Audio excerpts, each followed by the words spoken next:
मनुष्य ना तो हरि का भजन करता है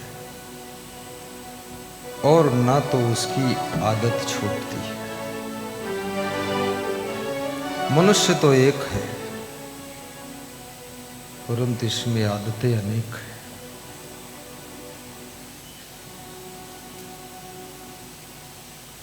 क्षण क्षण नाराज होने की आदत, बात बात में रूठ जाने की आदत,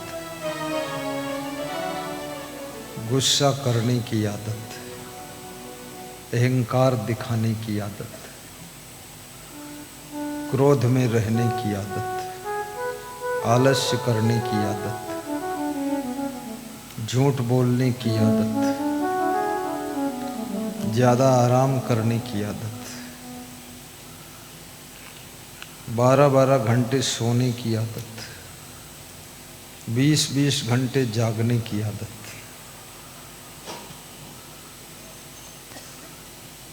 छोटी छोटी बात में रोने की आदत, सिसकने की आदत,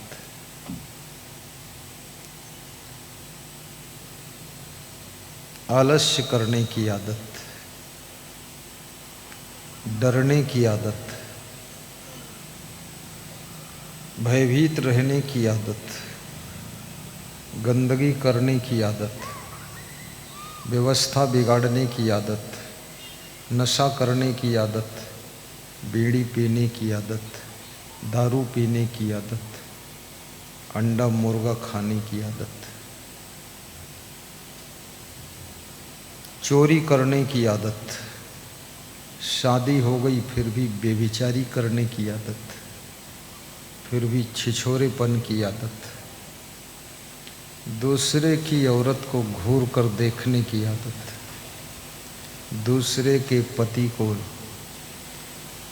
आंखें गड़ा कर देखने की आदत, अपने पति से मधुर न बोलने की आदत, अपने पति से मुंह फुलाने की आदत, ससुराल में एटम बम फोड़ने की आदत और मायके में भी नरक बनाने की आदत, अपने पति को धमकाने की आदत, ज़्यादा कुछ बोलोगे तो चली जाऊंगी,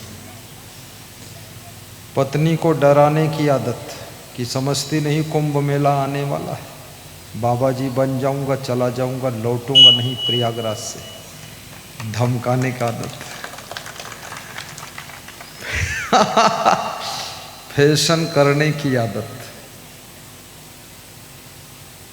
बाल इधर उधर कटिंग सेटिंग डेंटिंग पेंटिंग करने की आदत, फिजूल खर्ची की आदत, कर्ज लेकर घी खाने की आदत, बीमारी बढ़ाने की आदत, परहेज न करने की आदत, काम बिगाड़ने की आदत, गाड़ी तेज चलाने की आदत, बार बार एक्सीडेंट करने की आदत, समय बर्बाद करने की आदत, टाइम पास करने की आदत, माता पिता का अपमान करने की आदत, सास ससुर से नाराज रहने की आदत, देवरानी जेठानी में मनमुटाव की आदत, ससुर दामाद में रूठ जाने की आदत,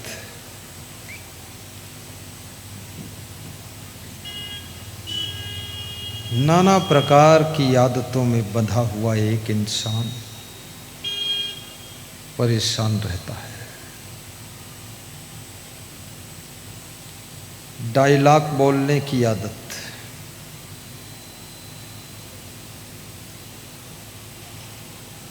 एक सज्जन कह रहे थे जो बंद आंखों से सपना देखते हो वो सपना नहीं है, जो खुली आंखों से सपना देखते हो असली सपना वो है।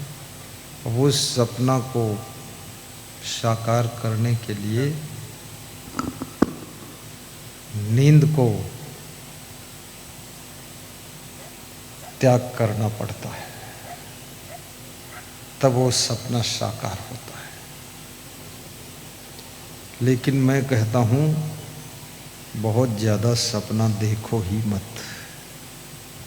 सपना देखना है तो सोते समय गुरु दर्शन का सपना देख लो, बाकी सपना देखने की ज़रूरत नहीं है। और सपने साकार करने के लिए नींद भंग करने की ज़रूरत नहीं है, क्योंकि जिसकी नींद भंग हो गई तो उसका स्वास्थ्य खराब हो जाता है, और जो स्वस्थ नहीं रह सकता है वो अपने सपने साकार कैसे करेगा? वो तो हमेशा दवाई ही खाता रहेगा, अस्पताल में भर्ती रहेगा। महात्मा बुद्ध ने कहा है कि जीवन के कल्याण का मार्ग मध्यम मार्ग है। अति के ऊपर मत जाइए। अति सोना भी गलत है, अति जागना भी गलत है। अति काम करना भी गलत है और अति आराम करना भी गलत है। अति खाना भी गलत है, अति भूखे रहना भी गलत है।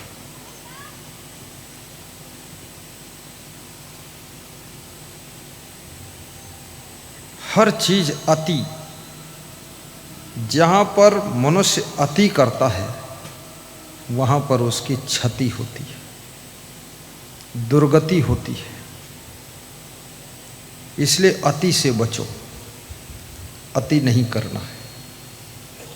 अति से अपने आप को बचाइए। कुछ चीज़ें ऐसी हैं जिनका पूर्ण त्याग कीजिए। नशा मत करिए। नशा होना चाहिए तो सिर्फ एक नशा होना चाहिए, वो सत्संग का नशा होना चाहिए, भक्ति का नशा होना चाहिए। जैसे पटना से लोग आए, कलकत्ता से आए, पश्चिम बंगाल से, दिल्ली से आए, हरिद्वार से आए, बक्सर से आए, गोरखपुर से आए, बहुत दूर दूर से लोग आए। ये नशा है भक्ति का नशा। जैसे आपने बुलाया, गुरु जी को सत्संग कराया, एक प्रकार का ये नशा चढ़ गया आपको कि बुलाना ही है, कुछ भी हो जाए। और एक को नहीं चढ़ा, इसमें बहुत लोगों को चढ़ा है। अब वो नशा चढ़ा था, बुलाऊंगा, बुला लिया, शोभा यात्रा निकालूंगा, निकाल दिया। उन्होंने सोचा भी नहीं था शोभा यात्रा में गुरुजी पैदल चलेंगे। मेरे से कहा भी नहीं राजेंद्र जी ने, कोई नहीं बोला। मैं अपने आप निकला, बिल्कुल जैसे एक्सप्रेस ट्रेन निकलती है। 2-3 किलोमीटर तक भागता हुआ पैदल चला गया। जो लेडीजें थी वापस लौट गई। वो समझ गई इनके साथ चलना बहुत कठिन है। और जो जेंट थे वो सब घसीट गए। और जो बार बार मुड़ करके कुछ साधु गाड़ी देखते थे, गाड़ी आ गई कि नहीं, क्योंकि मेरी इच्छा थी आपके साथ पैदल चलने की। इसलिए इच्छा थी क्योंकि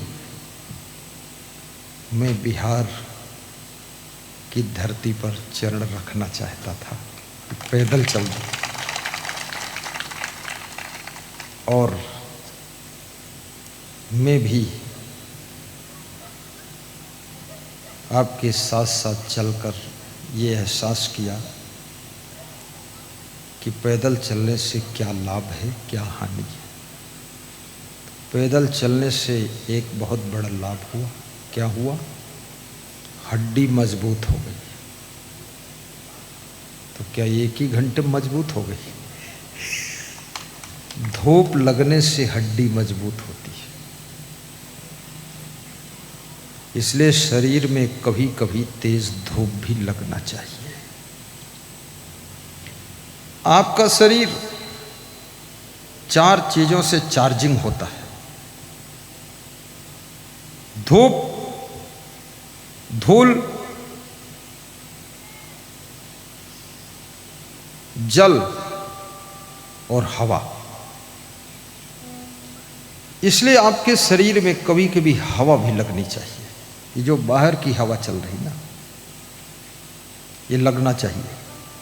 और कभी कभी थोड़ा धूल भी छू जाना चाहिए, कभी कभी धूप भी खूब लग जाना चाहिए, और कभी कभी नहीं, रोज इस शरीर में पानी भी स्पर्श करना चाहिए। पेड़ कितना ही सूख रहा हो, मुरझा रहा हो, आप जल छिड़क दीजिए, तुरंत उसकी पत्तियां चंगी हो जाती। आपके अंदर सुस्ती है, उदासी है, मुंह धो लीजिए, हाथ पांव धो लीजिए, आपके अंदर उदासी सुस्ती खत्म हो जाती है और चेहरे पर ताजगी आ जाती है। इसलिए बार बार गर्मियों में मुंह धो लिया करो, जब सोया करो हाथ पांव मुंह धोकर सोया करो, मीठी नींद आएगी। और पानी भी प्यास लगने पर पी लिया करो। कभी कभी दूध भी पी लिया करो, और दारू कभी मत पिया करो। दारू नहीं पीना। देखो, गाय भैंस घास खाती है, भूसा खाती है, पैरा खाती है और दूध बना कर देती है। और उस आदमी दूध खाता है और दूध बेचता है, उसके बाद दारू खरीद कर पीता है। आदमी दारू बनाता है। घास खाकर गाय दूध बना देती है और दूध पीकर आदमी दारू बनाता है और सबको दारू पिलाकर नशे में डाल देता है। कितना खतरनाक प्राणी है आदमी, और कितने नशा इसने ढूंढा है। छोटा से छोटा नशा, बीड़ी ढूंढा है। कम नशा चाहिए तो बीड़ी पी लेता है, थोड़ा उससे ऊपर वाला चाहिए तो सिगरेट पी लेता है, थोड़ा और ऊपर वाला चाहिए तो फिर गांजा पी लेता है, थोड़ा और ऊपर चाहिए तो फिर भांग खा लेता है। कहता ये शिव जी की बूटी है, जन्म जन्म की घूंटी है, और आदत नहीं ये छूटी है, और बात हमारी झूठी है, और शिव जी की बूटी है। भांग खा लेता है। और ऊपर का नशा, फिर देसी शराब पीता है। फिर देसी में संतुष्टि नहीं हुई तो विदेशी शराब, फिर ठंडी बियर, फिर महा ठंडी बियर। न जाने कितनी अंदर आग लगी है महा ठंडी बियर। इंग्लिश बियर, बच्चों के पास में अंडर बियर नहीं है, और ये चंदूलाल इंग्लिश बियर पीते हैं और चौपाई गाते हैं रघुपति राघव राजा राम, और फिर कहते हैं पता न पावें सीता राम, और शाम हुई तो 200 ग्राम और दारू पी गई लल्लू राम। ये क्या गा रहे हो, क्या कर रहे हो? और ये सब केवल आदत है और कुछ नहीं। बचपन में तुम शराब नहीं पीते थे, बीड़ी नहीं पीते थे, गांजा नहीं पीते थे, सिगरेट नहीं पीते थे, भांग नहीं खाते थे, तंबाकू नहीं खाते थे, कभी उसको याद भी नहीं करते थे। लेकिन धीरे धीरे उम्र बढ़ी, जवानी आई, कुसंगत पड़ी, गलत लोगों की संगत में फंस गए, धीरे धीरे खाना शुरू कर दिया, आदत बन गई। अब कहते हो आदत छूटती नहीं है, और जब खाने को नहीं मिलती तंबाकू तो मन बेचैन होने लग जाता है। याद रखना, गलत आदत बनाइए ही मत तो छोड़ने की ज़रूरत ही नहीं पड़ेगी। कपड़े गंदे मत करिए तो बार बार धोने की ज़रूरत नहीं पड़ेगी। साफ रखिए कपड़ा, संभल कर पहनिए, जहाँ गंदगी है थोड़ा ऊपर समेट लीजिए। जितने लोग नहीं डूबे हैं नदियों के पानी में, धरती पर जितने लोग नहीं डूबे हैं समुद्र के गहरे पानी में, उससे भी करोड़ों गुना ज्यादा डूब चुके हैं बोतलों के बंद पानी में, बोतलों के बंद पानी। बिहार में सरकार के द्वारा शराब बंद कर दी गई है, लेकिन लोगों का पीना बंद अभी भी नहीं हुआ। झारखंड से मंगा लेते, यूपी से मंगा लेते, पश्चिम बंगाल से मंगा लेते, चाय की तरह घर में बना लेते, और पुलिस कहाँ तक चेक करेगी? और पुलिस चेक करने भी जाती है तो कहती है एक गिलास हमको भी दो, दोनों पिएंगे। हाँ, दमादम मस्त कलंदर, पुलिस वालों का भी पहला नंबर, वो भी कम नहीं। एक ट्राली पर पीछे लिखा था छत्तीसगढ़ प्रदेश में कि मनुष्य देवता नहीं बना, इस बात की कोई गम नहीं। देवता नहीं बन पाया, कोई गम नहीं। मनुष्य देवता नहीं बना, इस बात की कोई गम नहीं। मनुष्य कम से कम दानव नहीं बना, ये बात भी कोई कम नहीं, ये बात भी कोई कम नहीं। बोलिए सदगुरु भगवान की जय। और ये भी याद रखना, मनुष्य जीवन में देवता तो देवता, भगवान बनने की भी व्यवस्था है। यहाँ पर महान बनने की व्यवस्था है, गुणवान बनने की व्यवस्था है, चरित्रवान बनने की व्यवस्था है। देवता भी तरसते हैं, इंतजार करते हैं कि हम मनुष्य कब बनेंगे। सुर दुर्लभ सदग्रंथन गावा, बड़े भाग्य मानुष तन पावा। जिस मनुष्य शरीर को पाने के लिए देवता तरस रहे हैं, उस मनुष्य शरीर को पा करके तुम दारू पी रहे हो, लड़ाई झगड़ा कर रहे हो, अपनी पत्नी को गाली दे रहे हो, घर को नरक बना रहे हो। जिस मनुष्य शरीर को पा करके राम भगवान कहलाए, बुद्ध भगवान कहलाए, महावीर भगवान कहलाए, जिस मनुष्य शरीर को पा करके क्षमा देव महान कहलाए, जिस मनुष्य शरीर को पा करके सदगुरु कबीर साहब संतों के सम्राट कहलाए, उस मनुष्य शरीर को पा करके हम केवल तंबाकू में फंसे हुए, पुड़िया में फंसे हुए। कितनी बड़ी भूल है। सोने की कुदाल से खेत की गुड़ाई नहीं की जाती है, याद रखना। लोहे की कुदाल से खेत की गुड़ाई की जाती है। ये आपको सोने की कुदाल जैसा मनुष्य का शरीर मिला है, इससे ऐसे गलत कर्मों की गुड़ाई मत कीजिए। कृपया इस शरीर को कहाँ लगाना है? परमार्थ में, धर्मार्थ में, निस्वार्थ में लगाना है और इस शरीर से वह स्थान प्राप्त करना है जहाँ पर भगवान भी झुकने के लिए खड़ा हो जाता है। बोलिए सदगुरु भगवान की जय। जब वाल्मीकि के आश्रम पर राम भगवान गए थे तो दंडवत प्रणाम वाल्मीकि को किया था दौड़ करके। भरद्वाज के आश्रम पर प्रयागराज में राम भगवान गए थे तो दंडवत प्रणाम किया था। सोचिए, भरद्वाज भी तो मनुष्य के रूप में थे, वाल्मीकि भी मनुष्य के रूप में थे, लेकिन एक विचारक ने बहुत बड़ी बात कहा है कि आदमी आदमी में अंतर, कोई हीरा तो कोई कंकर, कोई कंकर। कबीर साहब कितने महान संत हुए, और आप भी कम महान नहीं हैं, महान हो सकते।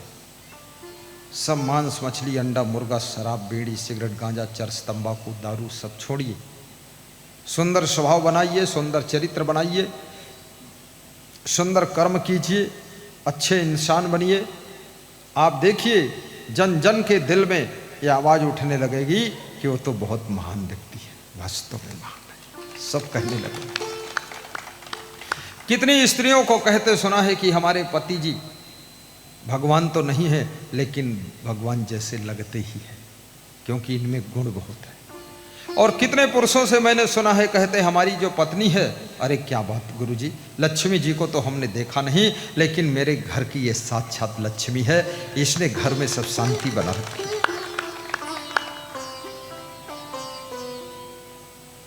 और कितने माता पिता को कहते सुना हो कि मेरी बेटी ऐसी बेटी है, भगवान सबको ऐसी बेटी दे। मेरे को उस दिन की याद आती तो दुख होता है जब ये विदा होकर ससुराल चली जाएगी तो मेरा घर सूना हो जाएगा।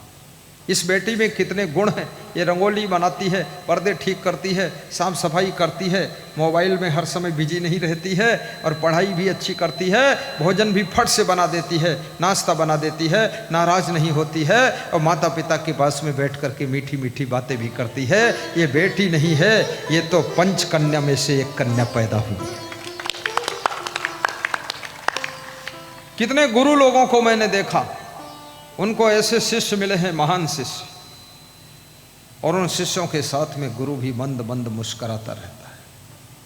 और कितने गुरुओं को तो ऐसे शिष्य मिले हैं, शिष्य के नाम पर शत्रु मिले, गुरु का ही कमंडल चुराते रहते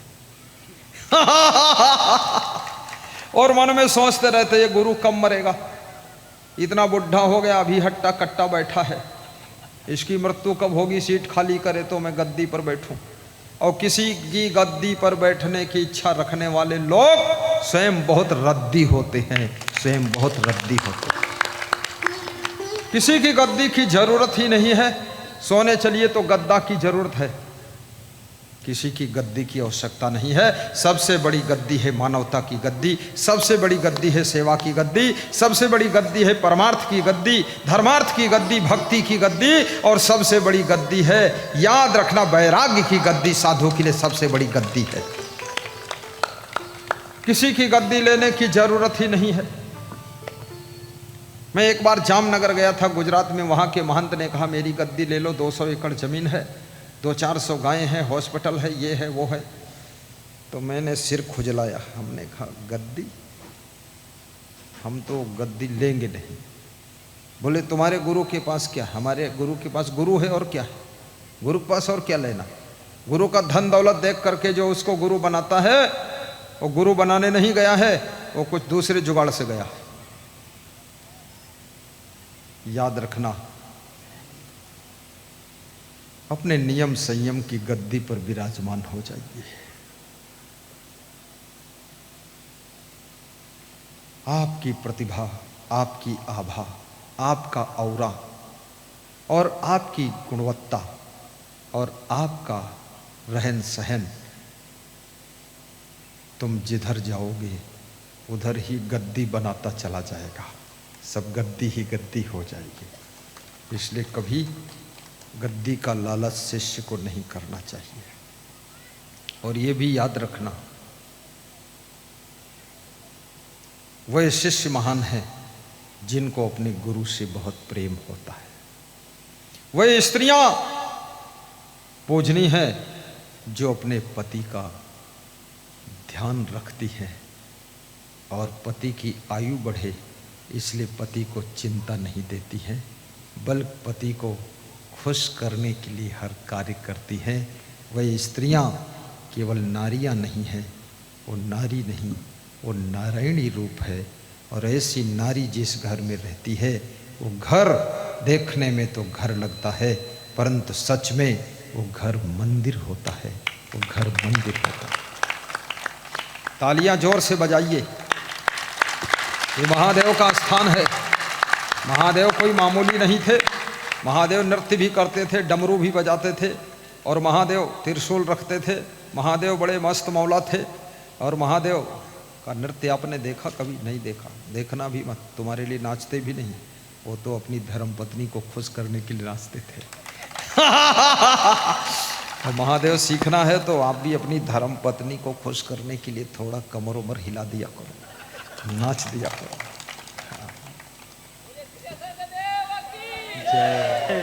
नाचने का मतलब क्या है? सुबह से लेकर के शाम तक दौड़ दौड़ करके काम करिए, वो काम करिए जिससे आपकी पत्नी भी खुश हो, बच्चे भी खुश हो, माता पिता भी खुश हो, सास ससुर भी खुश हो। यही नाचना है। इसके लिए कबीर साहब ने कहा है, प्रेम पाट का चोलना पहिर कबीरू नाच। प्रेम रूपी कपड़ा पहन करके कबीर साहब कहते हैं सुबह से लेकर शाम तक कार्य करो, यही नाचना है। प्रेम रूपी कपड़ा पहनो और प्रेम से जो कार्य करोगे याद रखना वो कार्य सफल भी होगा, साथ में उस कार्य में थकान नहीं आएगी, उस कार्य में मुस्कान आएगी और बहुत अच्छा लगेगा। प्रेम से करो। विद्यार्थी को प्रेम से पढ़ाई करना चाहिए। कितने विद्यार्थी दबाव प्रभाव में पढ़ाई करते हैं, माँ बाप के डर से पढ़ाई करते हैं, शिक्षकों के डर से पढ़ाई करते हैं। डर से नहीं, प्रेम से करो, रुचि से करो, अपने मन से करो, आनंद से करो। धीरू भाई अंबानी अपने कर्मचारियों से पूछा करते थे कभी कभी कि काम करने में आनंद आ रहा कि नहीं। कर्मचारी मुस्करा देते थे, आनंद आ रहा है। बोले अगर तुम्हें आनंद आ रहा है तो तुम्हारे काम के परिणाम में हमको भी आनंद आने वाला है। आनंद आना चाहिए। रोटी बनाने में भी आनंद आए, भोजन बनाने में आनंद आए, कपड़ा धोने में आनंद आए, गाड़ी चलाने में आनंद आए, भजन गाने में आनंद आए। हमारे साथ में संत लोग भजन गाते हैं, उनको बड़ा आनंद आता है। दूसरे का आए चाहे ना आए उनको आ जाता है।